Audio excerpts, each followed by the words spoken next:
ಬೆಂಗಳೂರಿನಲ್ಲಿ ಆಟೋ ಓಡಿಸ್ತಾ ಇದ್ದಾರ ಬಾಂಗ್ಲಾದೇಶಿಗರು. ಸಾಮಾಜಿಕ ಜಾಲತಾಣದಲ್ಲಿ ಒಂದು ವಿಡಿಯೋ ಈಗ ಸಾಕಷ್ಟು ಸದ್ದು ಮಾಡ್ತಾ ಇದೆ. ಬಾಂಗ್ಲಾ ಆಟೋ ಚಾಲಕರದ್ದು ಎನ್ನಲಾದಂತಹ ವಿಡಿಯೋ ಈಗ ಸಾಕಷ್ಟು ವೈರಲ್ ಆಗ್ತಾ ಇದೆ. ಇದರಲ್ಲಿ ಅವರು ಮಾತಾಡಿರುವಂತಹ ವಿಚಾರ ಸಾಕಷ್ಟು ಆಘಾತಕ್ಕೆ ಕಾರಣ ಆಗ್ತಾ ಇದೆ.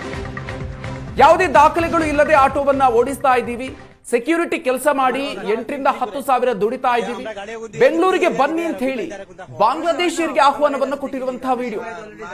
ಮೂವರು ಚಾಲಕರ ಹೇಳಿಕೆಯ ಬಗ್ಗೆ ಸಾಮಾಜಿಕ ಜಾಲತಾಣದಲ್ಲಿ ಈಗ ಸಾಕಷ್ಟು ಅನುಮಾನಗಳು ವ್ಯಕ್ತ ಆಗ್ತಾ ಇದೆ. ಬೆಂಗಾಲಿ ಭಾಷೆಯಲ್ಲಿ ಮಾತಾಡಿರುವಂತಹ ಆಟೋ ಚಾಲಕರು ಸೊ ಈ ಬಾಂಗ್ಲಾದೇಶಿಯರನ್ನ ಬಂಧಿಸಿ ಅಂತ ಸೋಷಿಯಲ್ ಮೀಡಿಯಾದಲ್ಲಿ ಈಗ ಪೋಸ್ಟ್ ಅನ್ನ ಹಂಚಲಾಗ್ತಾ ಇದೆ. ಬಾಂಗ್ಲಾದೇಶಿಯರು ಬೆಂಗಳೂರಿಗೆ ಬಂದು ಈ ರೀತಿಯಾಗಿ ವಿಡಿಯೋವನ್ನ ಮಾಡಿ ಬಾಂಗ್ಲಾದೇಶಿಯರಿಗೆ ಆಹ್ವಾನವನ್ನ ಕೊಡ್ತಾ ಇದ್ದಾರೆ. ನಿಜಕ್ಕೂ ಕೂಡ ಈ ಒಂದು ವಿಡಿಯೋ ಸಾಕಷ್ಟು ಆಘಾತಕ್ಕೆ ಕಾರಣ ಆಗಿದೆ.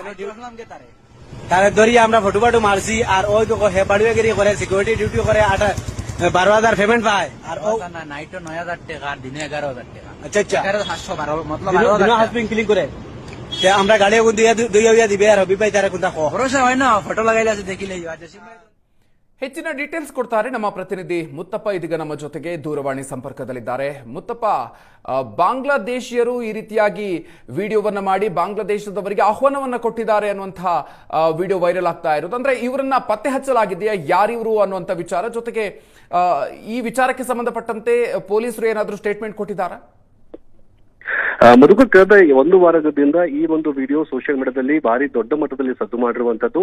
ಈ 3 ಜನ ಆಟೋ ಚಾಲಕರು ಬೆಂಗಳೂರಲ್ಲಿ ಒಂದು ಆಟೋದ ಮುಂದೆ ನಿಂತ್ಕೊಂಡು ಮಾಡಿರುವಂತಹ ಸೆಲ್ಫಿ ವಿಡಿಯೋ. ಅವರೆಲ್ಲರೂ ಕೂಡ ಬೆಂಗಾಲಿ ಭಾಷೆಯಲ್ಲಿ ಮಾತನಾಡಿಕೊಂಡು ಯಾವುದೇ ದಾಖಲಾತಿಗಳಿಲ್ಲದೆ ನಾವು ಬೆಂಗಳೂರಲ್ಲಿ ಆಟೋವನ್ನು ಓಡಿಸ್ತಾ ಇದ್ದೀವಿ, ಜೊತೆಗೆ ಸೆಕ್ಯೂರಿಟಿ ಗಾರ್ಡ್ ಕೆಲಸ ಮಾಡುವಂತವ್ರು ಆರಾಮಾಗಿ 10 ರಿಂದ 16 ಸಾವಿರ ರೂಪಾಯಿಯನ್ನ ಬೆಂಗಳೂರಲ್ಲಿ ನಾವು ದುಡಿಬಹುದು, ಎಲ್ಲರೂ ಕೂಡ ಇಲ್ಲಿಗೆ ಬನ್ನಿ ಅಂತ ಹೇಳ್ಬಿಟ್ಟು ಅವರ ಭಾಷಿಕರಿಗೆ ಒಂದು ಆಹ್ವಾನ ಕೊಡುವಂತಹ ಕೆಲಸವನ್ನ ಈ ವಿಡಿಯೋದಲ್ಲಿ ಮಾಡಲಾಗಿದೆ. ಸದ್ಯಕ್ಕೆ ಇವರು 3 ಜನ ಕೂಡ ಬಾಂಗ್ಲಾದೇಶದವರು ಅಂತ ಹೇಳ್ಬಿಟ್ಟು ಈಗ ಸೋಷಿಯಲ್ ಮೀಡಿಯಾದಲ್ಲಿ ಟ್ಯಾಗ್ ಮಾಡ್ತಿರುವಂತದ್ದು. ಬೆಂಗಳೂರು ನಗರ ಪೊಲೀಸ್ ಆಯುಕ್ತರು ಕೂಡ ಇದನ್ನ ಟ್ಯಾಗ್ ಮಾಡಿದ್ದಾರೆ. ಪೊಲೀಸರು ಕೂಡ ಈ 3 ಜನರನ್ನ ವಿಚಾರ ಮಾಡುವಂತಹ ಹಂತದಲ್ಲಿದ್ದಾರೆ. ಸದ್ಯಕ್ಕೆ ಈ 3 ಜನರು ಕೂಡ ಬಾಂಗ್ಲಾದೇಶವರಾಗಿದ್ದು ಅವರ ದೇಶದಲ್ಲಿರುವಂತಹ ಜನರಿಗೆ ಇಲ್ಲಿ ಬಂದು ಯಾವುದೇ ದಾಖಲಾತಿಗಳಿಲ್ಲದೆ ಆಟೋ ಚಾಲಕನೆ ಮಾಡಬಹುದು, ಸೆಕ್ಯೂರಿಟಿ ಗಾರ್ಡ್ ಕೆಲಸ ಕೂಡ ಮಾಡಬಹುದು, ಆರಾಮಾಗಿ ಪ್ರತಿ ತಿಂಗಳು 10 ರಿಂದ 13 ಸಾವಿರ ರೂಪಾಯಿ ನಾವು ದುಡಿಬಹುದು ಅಂತ ಹೇಳಿ ಆಹ್ವಾನ ಪಡಿಸುವಂತಹ ಕಾರಣಕ್ಕಾಗಿ ಮೂಲ ಬೆಂಗಳೂರಿಗಳು ಮತ್ತೆ ಭಾರತೀಯರು ಎಲ್ಲರೂ ಕೂಡ ಇದನ್ನು ತೀವ್ರವಾಗಿ ಆಕ್ಷೇಪ ವ್ಯಕ್ತಪಡಿಸಿ ಈ 3 ಜನ ಕೂಡ ಬಾಂಗ್ಲಾದೇಶ ಮೂಲರಾಗಿದ್ದಾರೆ, ಇವರನ್ನ ವಶಕ್ಕೆ ಪಡೆದು ವಾಪಸ್ ಇವರಿಗೆ ಕಳಿಸಿ ಅಂತ ಹೇಳಿ